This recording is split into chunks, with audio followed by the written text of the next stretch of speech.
Hello সবাইকে, কি অবস্থা সবাই? সবাই কেমন আছো?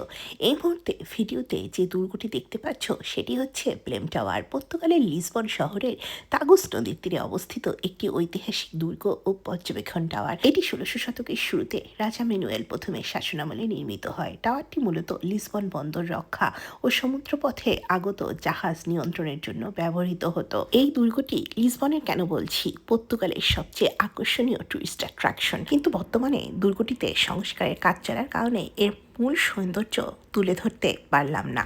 আমাদের বিলবাও থেকে পর্তুগালের পোর্তো এবং লিসবন এই দুটো শহরের প্রতিদিনই ডিরেক্ট বাস আছে। ইউরোপে ১০-১২ ঘন্টা বাস জার্নি করা কোনো ব্যাপারই নয়। আমাদের প্ল্যান ছিল নতুন বছরে আমরা কোথাও একটা যাব। আমাদের বিলবাও শহর থেকে ফ্রান্সের বিভিন্ন জায়গায়, পর্তুগালে কিংবা আরও অনেক জায়গায় ডিরেক্ট বাস আছে। এবার আমাদের হোটেলের দিকে যাচ্ছিলাম, পরন্ত বিকাল, আমরা দুজনেই খুব tired.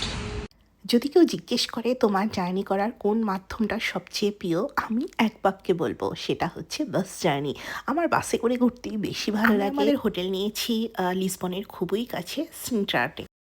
Here is the hotel, how cute! At last হাঁটতে হাঁটতে হোটেলের কাছে চলে এসেছি। দুজনে আবার সন্ধ্যের সময় সেজে গুজে বের হয়ে গিয়েছি। একটু কোস্টাল এরিয়ার দিকে যাচ্ছি। ঘুরে এসে একদম হোটেলে থাকা যাবে না। হাঁটতে হাঁটতে একটা গ্রামের দিকে চলে আসলাম অন্ধকারে। ওয়াও, কি অ্যামেজিং ভিউ! এই কোস্টাল এরিয়াটা যে কতটা সুন্দর সেটা তোমাদের সাথে দিনের বেলা যে ভিডিও করে শেয়ার করব। লিসবনের প্রথম পার্ট ভিডিওটা এতটুকু থাক, এরপর দেখা হবে এর দ্বিতীয় পার্ট নিয়ে খুব শীঘ্রই।